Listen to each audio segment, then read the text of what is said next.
Bharatiya Janata party द्वारा बुंदेलखंड की वीरभूमि झांसी से जनविश्वास यात्रा का शुभारंभ दिनांक 19 दिसंबर 2021 को हुआ। इसमें देश के यशस्वी रक्षा मंत्री आदरणीय राजनाथ सिंह जी ने मुख्य अतिथि के तौर पर संबोधन दिया। सरकार द्वारा देश प्रदेश की जनता के लिए किए गए लोक कल्याण कार्यों का खाका झांसी की जनता के बीच रखा और विकास के बलबूते पर आने वाले चुनाव के लिए बुंदेलखंड की जनता से भारतीय जनता पार्टी को मजबूत करने का आग्रह और पुनः पूर्ण बहुमत से सरकार बनाने का अनुरोध किया और भाजपा झांसी की एकता, अखंडता और मजबूती का प्रमाण दिया। झांसी से संवाददाता मनीष बरोदिया की खास रिपोर्ट। बोलिए बोलिए भारत माता की, भारत माता की। बहुत बहुत धन्यवाद। उत्तर प्रदेश सरकार के उप मुख्यमंत्री, बैठ जाओ बैठ जाओ बैठ जाइए बैठ जाओ। उत्तर प्रदेश सरकार के उप मुख्यमंत्री जिनका अभी अभी आप लोगों ने भाषण सुना है, बैठ जाओ, डॉक्टर दिनेश शर्मा जी और हमारी केंद्रीय मंत्री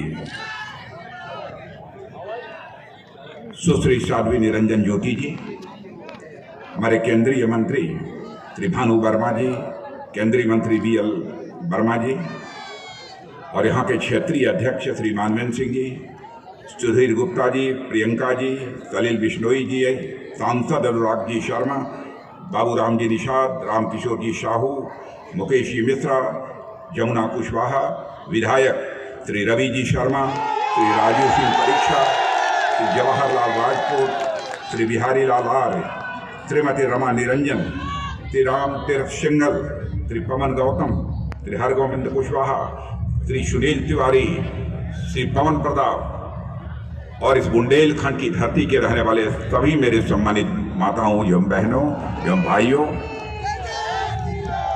यह मेरा सौभाग्य है कि लंबे अरसे के बाद इस बुंदेलखंड की धरती पर किसी राजनीतिक सार्वजनिक सभा को संबोधित करने के लिए आप सबके सामने उपस्थित हुआ हूं। मेरे बहनों भाइयों, मैं मानता हूं कि यह बुंदेलखंड की धरती है, यह बहादुरों की धरती है, शौर्य और पराक्रम की धरती है, यह महाराजा छत्रसाल की धरती है, महारानी लक्ष्मीबाई की धरती है और आला उदल की यह धरती है। सबसे पहले हम बुंदेलखंड की वो धरती को हाथ जोड़ के प्रणाम करत हैं जिनने ऐसे वीरन और प्रतिभाशाली लोगन के जन्म दयो।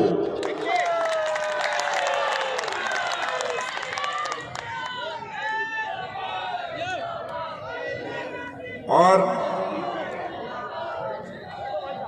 हमारी तरफ से सबके हाथ जोड़ के प्रणाम।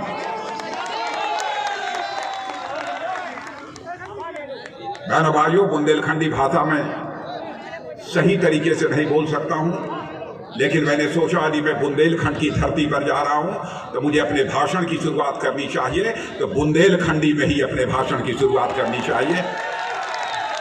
इसीलिए मैंने कुछ बुंदेलखंड के वाक्यों का यहां प्रयोग किया है।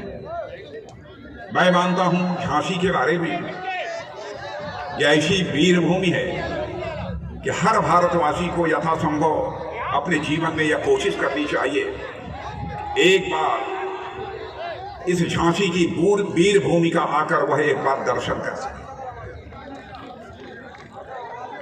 और मैं तो इस मामले में सौभाग्यशाली हूं। पिछले 33 दिनों में 3 बार, तीसरी बार आज मैं यहां पर आया हूं।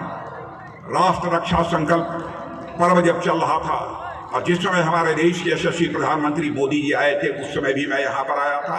2 बार आया था। एक बार उसके पहले उद्घाटन करने के लिए आया था राष्ट्र रक्षा संकल्प पर्व का, दूसरी बार मोदी जी के साथ आया था और तीसरी बार पुनः आप सबका दर्शन करने के लिए इस मैदान में आप सब लोगों के सामने में मौजूद। आज हमारी जन विश्वास यात्रा उत्तर प्रदेश के 6 स्थानों से प्रारंभ हो रही है। बहनों भाइयों, भारतीय जनता पार्टी का यह मानना है कि हमें राजनीति यदि करनी चाहिए तो राजनीति जनता से आंखें चुरा कर राजनीति नहीं करनी चाहिए, जनता की आंखों में धूल झोंक कर राजनीति नहीं करनी चाहिए। राजनीति करनी चाहिए तो जनता की आंखों में आंख डालकर राजनीति करनी चाहिए। यह भारतीय जनता पार्टी की मान्यता है। हमारा यह चरित्र रहा है और मैं समाजवादी पार्टी, बहुजन समाज पार्टी के लोगों को भी चुनौती देता हूं।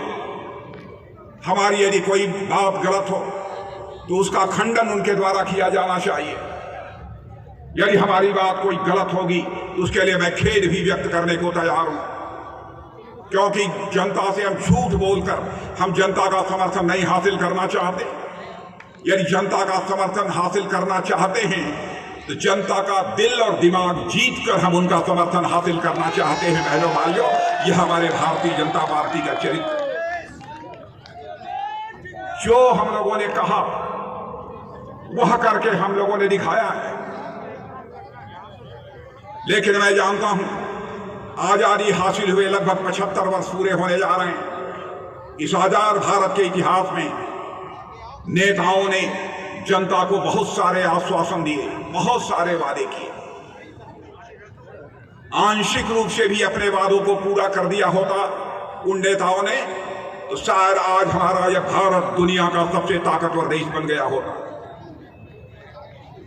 नेताओं की कथनी और करनी में अंतर होने के कारण भारत की राजनीति पर से लोगों का भरोसा धीरे धीरे कम होता चला गया और देश के नेताओं पर से लोगों का भरोसा धीरे धीरे कम होता चला गया, टूटता चला गया। नेता आते हैं तो नेता बराबर इधर उधर की बातें करके जनता को गुमराह करके उनका समर्थन लेकर चले जाते हैं। नेताओं के प्रति और भारत की राजनीति के प्रति एक विश्वास का संकट, चाहे कांग्रेस हो, चाहे सपा हो, चाहे बसपा हो, चाहे कम्युनिस्ट पार्टी, सभी राजनीतिक पार्टियों ने पैदा किया है। बहनों भाई, ये टोटका नहीं है। सबसे पहले तो मैं आपको ये कोई टोटका नहीं है। उस समय राजनाथ जी हमारे देश के गृह मंत्री थे और माननीय राष्ट्रीय अध्यक्ष अमित शाह, दोनों लोगों ने वो यात्रा शुरू की थी। ये कोई टोटका नहीं है। जो हमारी यात्रा है, जो भी विकास कार्य पूरे प्रदेश में हुए हैं, बुंदेलखंड में हुए हैं, उनको लेकर, ये विकास कार्यों को लेकर ये जन जागरूकता यात्रा। तो ऐसे में क्या लगता है कि 2017 की परिवर्तन यात्रा में पूरी सीटें मिली थी, अब 22 में विश्वास यात्रा है, तो क्या वो इतिहास दोहराएगी भाजपा? बिल्कुल बिल्कुल बिल्कुल। पूरे बुंदेलखंड में जो 19 सीटें हैं पूरी भाजपा की। इसके अलावा तमाम विकास कार्यों को लेकर क्या सवाल उठ रहे हैं कि विकास कार्य तो कहीं हुए नहीं, केवल एक एजेंडा कराया गया। विकास कार्य तो दिख रहे हैं, इसमें सवाल का तो कोई सवाल है ही नहीं। अखिलेश यादव का कहना है कि हिंदू की जो यूनिवर्सिटी चल रही है, जो प्रयोगशाला चलेगी, उसके जरिए जो कारण आपकी योजना है, बात 2022।